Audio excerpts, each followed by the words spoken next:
Kisah Nabi yang masih hidup hingga kini. Ini adalah kisah seorang Nabi yang hingga saat ini masih hidup. Kelak ia akan diwafatkan dan dimakamkan di muka bumi setelah menegakkan kebenaran atas syariat Nabi Muhammad SAW. Allah Subhanahu wa Ta'ala berfirman, "Sesungguhnya Allah telah memilih Adam, Nuh, keluarga Ibrahim, dan keluarga Imran melebihi segala umat pada masa masing-masing sebagai satu keturunan, sebagiannya adalah keturunan dari sebagian yang lain. Allah Maha Mendengar, Maha Mengetahui." Allah Subhanahu wa Ta'ala telah memilih Nabi Adam alaihissalam sebagai bapak seluruh manusia, Nabi Nuh alaihissalam sebagai rasul pertama, dan keluarga Ibrahim yang di dalamnya termasuk Nabi Muhammad SAW. Di antara keluarga yang dimuliakan Allah Subhanahu wa Ta'ala disebut pula keluarga Imran. Imran adalah ayah Maryam, seorang wanita suci yang melahirkan Nabi Isa alaihissalam. Maryam berasal dari keluarga terhormat di kalangan Bani Israel hingga namanya diabadikan dalam Al-Quran pada surah Ali Imran, yang berarti keluarga Imran. Keistimewaan keluarga ini terletak pada ketaatan mereka kepada Allah Subhanahu wa Ta'ala. Maryam binti Imran bin Matsam adalah keturunan Nabi Dawud alaihissalam. Ayahnya Imran adalah seorang yang rajin menjalankan ibadah syalat di kalangan Bani Israel, sedangkan ibunya Hannah binti Fakud bin Kabil adalah wanita ahli ibadah. Hannah awalnya mandul, tetapi suatu hari ia melihat seekor burung memberi makan anaknya. Ia pun tergerak untuk memohon keturunan kepada Allah Subhanahu wa Ta'ala. Ia bernazar bahwa jika dikaruniai anak, ia akan mengabdikan anaknya kepada Allah Subhanahu wa Ta'ala di Baitul Maqdis. Allah Subhanahu wa Ta'ala mengabulkan doanya dan memberinya seorang anak perempuan yang diberi nama Maryam. Setelah melahirkan, Hannah memohon perlindungan kepada Allah Subhanahu wa Ta'ala untuk Maryam dan keturunannya dari gangguan setan. Permohonannya dikabulkan. Nabi Muhammad SAW bersabda, "Setiap bayi yang lahir dari anak Adam disentuh oleh setan, kecuali Maryam binti Imran dan anaknya Isa alaihissalam."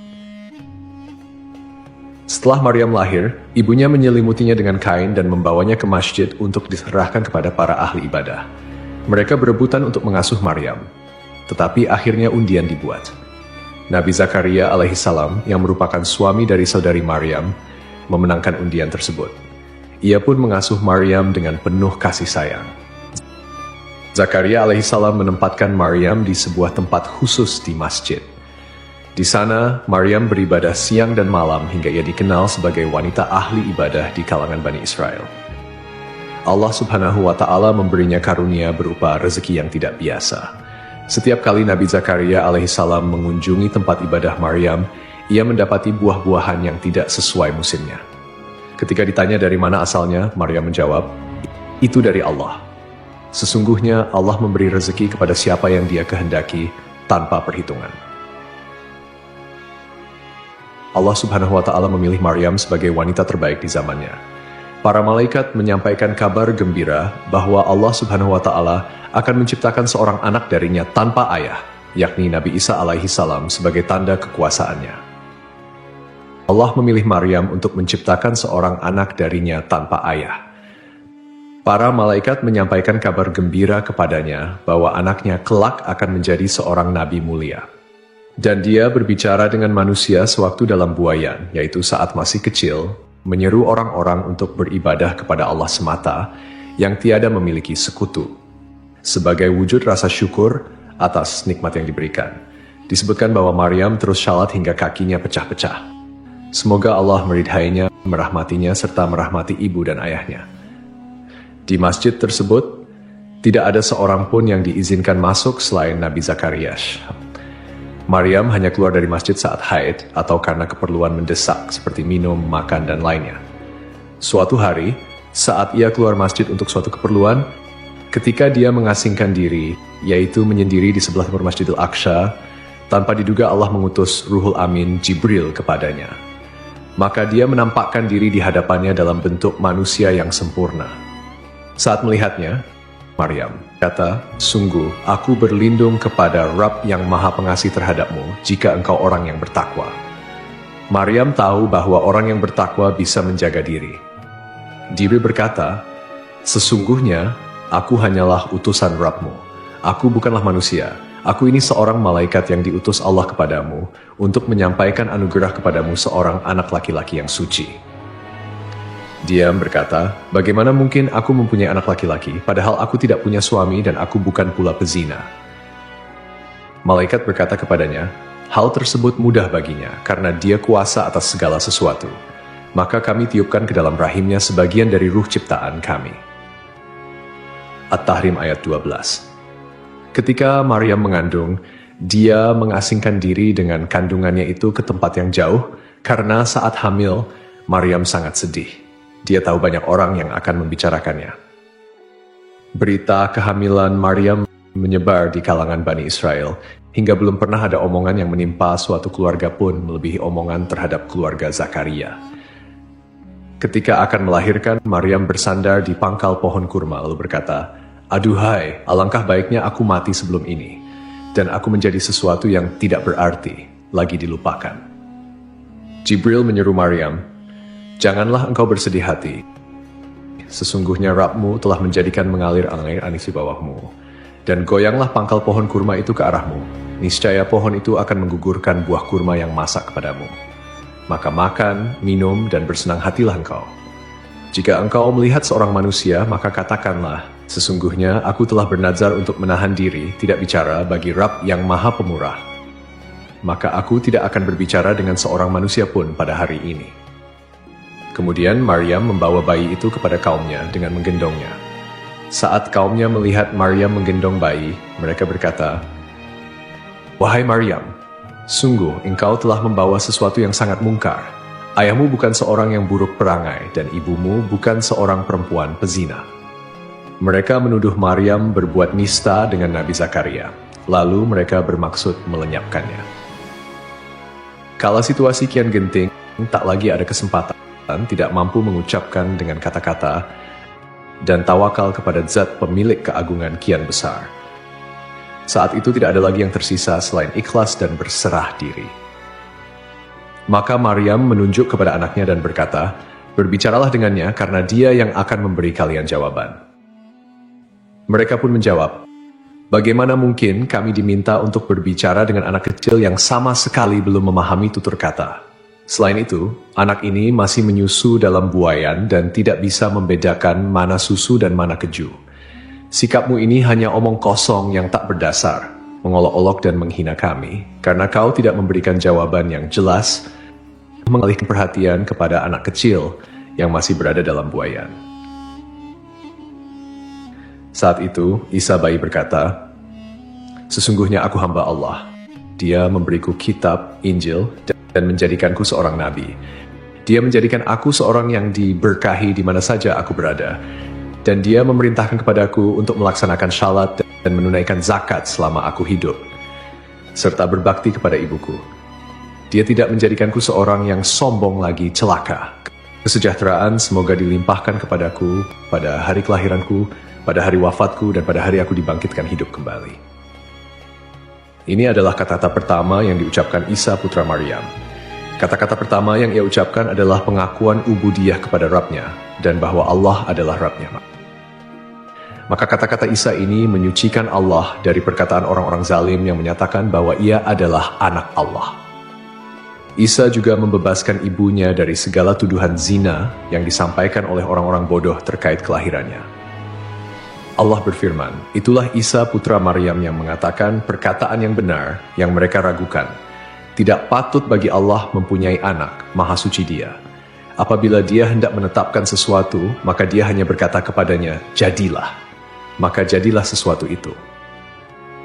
Setelah mukjizat yang Allah berikan kepada Nabi Isa alaihissalam, sebagian Bani Israel ada yang beriman, dan sebagian lainnya tetap tidak mau beriman. Nabi Isa lahir di Baitul Lahm, Bethlehem, di dekat Baitul Maqdis, sebuah kota yang terletak sekitar 9,5 km di selatan Yerusalem. Wahab bin Munabbih menyebutkan bahwa kala itu berhala-berhala runtuh di belahan timur dan barat bumi. Para setan pun kebingungan karena kondisi tersebut. Hingga akhirnya Raja Iblis mengetahui berita tentang Isa. Mereka mendapati Isa berada dalam buayan ibunya, sementara para malaikat menatapnya dengan tajam. Saat itu muncul sebuah bintang besar di langit yang membuat Raja Persia merasa khawatir. Ia bertanya kepada para dukun tentang munculnya bintang tersebut. Para dukun berkata, bintang ini pertanda lahirnya seorang bayi agung di bumi. Raja Persia kemudian mengirim utusan dengan membawa emas, sayuran, dan susu untuk dihadiahkan kepada Isa. Saat tiba di Syam, mereka ditanya oleh raja setempat tentang maksud kedatangan mereka. Mereka mengutarakan kejadian sebenarnya. Raja Syam kemudian menanyakan hal itu dan ternyata Isa putra Maryam telah dilahirkan di Baitul Maqdis. Beritanya menyebar luas karena sang bayi bisa berbicara saat masih berada dalam buayan.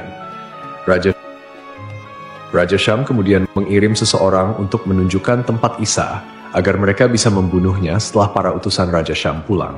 Ketika mereka sampai ke tempat Maryam dan menyerahkan sejumlah hadiah, mereka pulang. Lalu ada yang berkata kepada Maryam, para utusan Raja Syam hanya datang untuk membunuh anakmu. Maryam kemudian menggendong bayi Isa dan membawanya pergi ke Mesir. Di sana ia menetap hingga Isa mencapai usia 12 tahun. Allah Subhanahu wa Ta'ala mengajarkan Nabi Isa alaihissalam kitab Taurat dan Injil sebagaimana Allah mengajarkan kitab suci kepada nabi-nabi yang lain. Nabi Isa diutus oleh Allah dengan membawa misi yang sangat penting, yaitu mengajak Bani Israel untuk hanya beribadah kepada Allah semata. Ini adalah inti dari dakwah tauhid yang beliau bawa. Allah juga menunjukkan kepada Bani Israel berbagai mukjizat dan bukti nyata bahwa ajaran tauhid yang dibawa oleh Nabi Isa alaihissalam adalah ajaran yang benar. Sejumlah karamah dan mukjizat tampak pada beliau bahkan saat masih kecil. Di antaranya, suatu ketika seorang dahkan, tuan rumah tempat Isa dan ibunya singgah, kehilangan sejumlah uang di rumahnya. Rumah itu hanya ditempati oleh orang-orang fakir, lemah, dan mereka yang membutuhkan bantuan. Dahkan tidak tahu siapa pencurinya. Kejadian itu terasa berat bagi Maryam, juga bagi yang lain, termasuk sang tuan rumah. Mereka tidak bisa mengatasi permasalahan ini. Saat Isa mengetahui hal itu, ia menghampiri dua orang, salah satunya buta dan yang lain lumpuh. Isa berkata kepada si buta, berdirilah dan bawalah kursi ini. Si buta menjawab, aku tidak bisa melakukan itu. Isa berkata, seperti yang kalian berdua lakukan saat mengambil uang dari peti yang ada di dalam rumah itu. Setelah Isa mengatakannya, keduanya mengaku telah mencuri uang tersebut, lalu uang itu mereka kembalikan. Isa semakin terpandang di mata orang-orang, meski ia masih kecil. Ingatlah, ketika Allah berfirman, wahai Isa putra Maryam, ingatlah nikmatku kepadamu dan kepada ibumu sewaktu aku menguatkanmu dengan Ruhul Kudus. Engkau dapat berbicara dengan manusia pada waktu masih dalam buayan dan setelah dewasa. Ingatlah, ketika aku mengajarkan menulis kepadamu juga hikmah, Taurat, dan Injil. Ingatlah, ketika engkau membentuk dari tanah, suatu seperti bentuk burung dengan seizinku, kemudian engkau meniupnya, lalu menjadi seekor burung yana dengan seizinku. Ketika engkau menyembuhkan orang yang buta sejak lahir, dan orang yang berpenyakit kusta dengan seizinku. Ketika engkau mengeluarkan orang mati dari kubur menjadi hidup dengan seizinku. Ingatlah, ketika aku menghalangi Bani Israel dari keinginan mereka membunuhmu, pada waktu engkau mengemukakan kepada mereka keterangan-keterangan yang nyata, lalu orang-orang kafir di antara mereka berkata, ini tidak lain hanyalah sihir yang nyata. Pada zaman Nabi Isa, manusia sangat tertarik dengan ilmu pengobatan.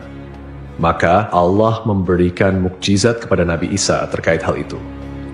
Beliau bisa menyembuhkan orang yang buta sejak lahir dengan izin Allah, menyembuhkan orang yang berpenyakit kusta, bahkan menghidupkan orang yang telah mati. Nabi Isa juga bisa membuat burung dari tanah liat dan menghidupkannya atas izin Allah. Semua mukjizat itu ditujukan agar Bani Israel menyembah dan hanya beribadah kepada Allah Subhanahu wa Ta'ala semata. Allah juga memberi ilham kepada para pengikut setia Nabi Isa alaihissalam yang dikenal sebagai Al-Hawariyun. Mereka berkata, kami beriman kepada Allah dan Rasul-Nya, dan kami bersaksi bahwa kami adalah orang-orang yang patuh kepada ajaran-Mu. Namun suatu hari para pengikut itu meminta sesuatu yang luar biasa. Mereka berkata, wahai Isa putra Maryam, bersediakah Tuhanmu menurunkan hidangan dari langit kepada kami? Nabi Isa mengingatkan agar mereka bertakwa kepada Allah dan tidak meminta sesuatu yang berlebihan. Namun, mereka menjelaskan bahwa mereka ingin memakan hidangan itu agar hati mereka tenang dan yakin bahwa apa yang Nabi Isa sampaikan adalah benar. Maka Nabi Isa AS pun berdoa dengan penuh harap, Ya Allah, turunkanlah kepada kami hidangan dari langit, dan jadikanlah hari turunnya sebagai hari raya bagi kami, bagi generasi sebelum kami dan setelah kami, serta sebagai tanda kebesaran-Mu. Berilah kami rezeki ya Allah, karena Engkaulah sebaik-baiknya pemberi rezeki. Allah pun mengabulkan doa itu dengan berfirman, sungguh aku akan menurunkan hidangan itu kepadamu. Tetapi barang siapa kafir di antaramu setelah turunnya hidangan itu, maka sungguh aku akan mengazabnya dengan azab yang tidak pernah aku timpakan kepada seorang pun di antara umat manusia. Kebencian Bani Israel kepada Nabi Isa sangat besar, karena mereka tidak mau mengakui bahwa beliau adalah utusan Allah Subhanahu wa Ta'ala yang dijanjikan untuk Bani Israel. Mereka bahkan merencanakan untuk melenyapkannya. Mereka menghasut kerajaan Romawi dan merencanakan penangkapan Nabi Isa alaihissalam. Ketika mereka sedang merencanakan kejahatan, Allah juga merencanakan untuk melindungi dan menyelamatkan Nabi Isa alaihissalam. Allah Azza wa Jalla mewahyukan kepada Isa putra Maryam, wahai Isa, kuatkanlah dirimu dalam menyampaikan urusanku agama, dan janganlah lemah. Dengar dan taatlah, wahai putra wanita suci lagi perawan. Engkau lahir tanpa ayah. Aku menciptakanmu sebagai tanda kebesaran bagi seluruh alam. Hanya kepada-Kulah engkau harus beribadah dan berserah diri. Ambillah kitab ini dengan sungguh-sungguh, jelaskanlah kepada orang-orang yang berbahasa Suryani, dan sampaikan kepada mereka bahwa Akulah yang maha benar, maha hidup, maha mengurus segala sesuatu, dan aku tidak akan lenyap. Percayalah kepada seorang nabi buta huruf dari Arab, pemilik unta, surban, baju perang, 2 pasang sandal, tongkat, matanya lebar dan indah, dahinya kuat, kedua pipinya bercahaya, rambutnya ikal, jenggotnya tebal, kedua alisnya menyatu, hidungnya mancung, giginya renggang, lehernya terlihat jelas laksana teko perak, seakan-akan emas mengucur di tenggorokannya. Ia memiliki bulu-bulu dari dada hingga pusar laksana pedang, dan di perut serta dadanya tidak ada bulu selain itu. Telapak tangan dan kakinya tebal. Saat menoleh, ia menoleh dengan seluruh tubuhnya. Saat berjalan, ia seperti mereka dari batu dan meluncur di jalan menurun. Keringat di wajahnya seperti mutiara, dan aroma kasturi menyeruak dari tubuhnya. Belum pernah terlihat seorang pun sepertinya, baik sebelum maupun sesudahnya. Postur tubuhnya tinggi dan sempurna, aromanya harum. Ia banyak menikahi wanita, tetapi keturunannya sedikit. Keturunannya hanya berada di sebuah rumah surga yang terbuat dari mutiara cekung, tanpa keletihan ataupun suara gaduh di dalamnya. Wahai Isa, rawatlah dia di akhir zaman sebagaimana Zakaria merawat ibumu. Ia memiliki 2 cucu yang syahid. Di sisiku, ia memiliki kedudukan yang tidak dimiliki seorang manusia pun. Perkataannya adalah Al-Quran, agamanya adalah Islam, dan kesejahteraan datang menghampirinya. Tuba bagi siapapun yang menjumpai masanya, menghadiri hari-harinya, dan mendengarkan kata-katanya. Isa bertanya, Ya Rab, apa itu tuba? Allah menjawab, sebuah pohon yang kutanam dengan tanganku. Pohon itu untuk seluruh surga, akarnya dari ridwan, airnya dari tasnim, dinginnya seperti kafur, rasanya seperti jahe, dan aromanya seperti kasturi. Siapa yang meminumnya, ia tidak akan dahaga selamanya. Isa berkata, Ya Rab, berilah aku minum sebagian darinya. Allah berfirman, haram bagi para nabi meminumnya sebelum nabi itu meminum. Haram pula bagi seluruh umat meminumnya sebelum umat nabi itu meminum. Wahai Isa, aku akan mengangkatmu kepadaku. Isa berkata, Ya Rab, mengapa engkau mengangkatku? Allah menjawab, aku mengangkatmu, kemudian aku akan menurunkanmu di akhir zaman, agar engkau melihat keajaiban-keajaiban umat Nabi tersebut dan membantu mereka memerangi Dajjal yang terkutuk. Aku akan menurunkanmu pada waktu syalat, tetapi engkau bukan bertindak sebagai imam, karena mereka adalah umat yang dirahmati dan tidak ada nabi setelah nabi mereka. Nabi Isa berkata, Ya Rab, beritahukan kepadaku tentang umat yang dirahmati itu. Allah berfirman, mereka adalah umat Ahmad. Mereka adalah ulama dan orang-orang bijak seperti para nabi. Mereka menerima pemberianku dengan rela hati meskipun sedikit, dan aku menerima amalan mereka meskipun sedikit. Aku memasukkan mereka ke surga karena kalimat la ilaha illallah. Wahai Isa, mereka adalah penghuni surga terbanyak karena belum pernah ada lisan suatu kaum yang merendah dengan kalimat la ilaha illallah seperti mereka. Dan belum pernah ada leher-leher suatu kaum yang tunduk dengan bersujud seperti mereka. Ketika Allah mengutus Isa putra Maryam sebagai nabi dan membawakan bukti-bukti nyata kepada mereka, orang-orang munafik dan kafir dari kalangan Bani Israel heran padanya dan menghinanya. Mereka berkata, "Apa yang dimakan si Fulan semalam, dan apa makanan yang ia simpan?" Orang-orang mukmin semakin bertambah imannya, sementara orang-orang kafir dan munafik semakin ragu dan bertambah kekafirannya. Meski demikian, Nabi Isa alaihissalam tidak memiliki tempat tinggal. Beliau hanya berkelana di muka bumi tanpa menetap di suatu tempat tertentu, sehingga tidak ada tempat yang dikenal sebagai kediamannya. Dan Allah adalah sebaik pembalas tipu daya. Allah Subhanahu wa Ta'ala berfirman, "Wahai Isa, aku mengambilmu dan mengangkatmu kepadaku, serta menyucikanmu dari orang-orang yang kafir, dan menjadikan orang-orang yang mengikutimu di atas orang-orang yang kafir hingga hari kiamat. Kemudian kepadakulah engkau kembali, lalu aku beri keputusan tentang apa yang kalian perselisihkan." Allah mengabarkan bahwa Dia mengangkat Nabi Isa ke langit setelah mewafatkannya dengan tidur, menurut pendapat yang lebih syahih. Allah menyelamatkannya dari gangguan orang-orang Yahudi yang menghasut raja kafir pada masa itu untuk membunuh dan menyalibnya. Nama raja tersebut adalah Daud bin Naura. Ia memerintahkan untuk membunuh dan menyalib Nabi Isa alaihi salam. Saat Allah berkehendak untuk mengangkat Nabi Isa ke langit, beliau keluar menemui para sahabatnya. Ketika itu di Baitul Maqdis terdapat 12 pengikut setianya. Nabi Isa keluar dari sebuah sumber air dengan rambut yang masih meneteskan air lalu berkata, "Sungguh, di antara kalian nanti ada yang akan ingkar terhadapku sebanyak 12 kali setelah sebelumnya beriman kepadaku." Kemudian beliau berkata, "Siapa yang mau diserupakan denganku lalu dibunuh sebagai penggantiku, maka ia akan meraih derajat yang sama sepertiku." Seorang pemuda yang paling muda di antara mereka berdiri, tetapi Nabi Isa berkata, "Duduklah." Beliau mengulangi ucapannya dan pemuda itu kembali berdiri. Akhirnya Nabi Isa berkata, "Kaulah orangnya." Allah kemudian menyerupakan pemuda tersebut dengan Nabi Isa. Allah mengangkat Nabi Isa dari loteng Baitul Maqdis ke langit. Tidak lama kemudian, orang-orang Yahudi yang mencari Nabi Isa masuk ke dalam. Mereka menangkap pemuda yang diserupakan itu, lalu membunuh dan menyalibnya. Setelah kejadian itu, para pengikut Nabi Isa terpecah di 3 kelompok. 1. Kelompok Yakubiyah yang berkata, "Allah ada bersama kami selama yang Dia kehendaki, lalu Dia naik ke langit."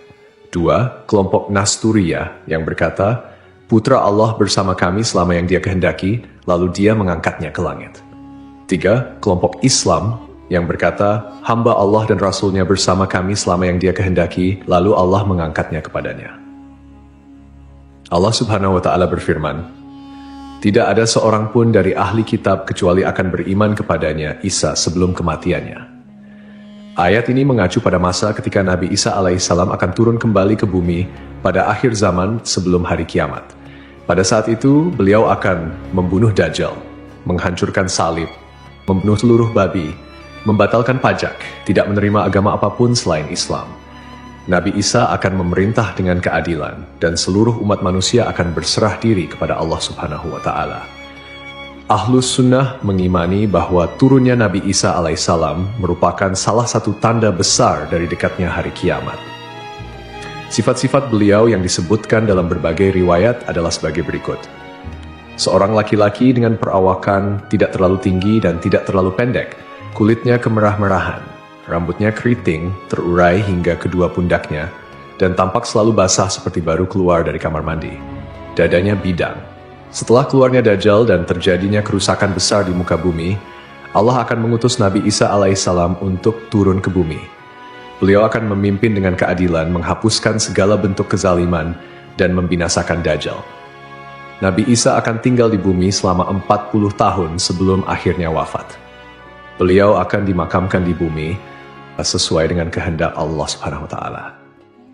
Setelah Nabi Isa alaihissalam wafat, kaum muslimin akan mensalatkan jenazah beliau sebagaimana mereka mensalatkan seorang hamba Allah yang syalih.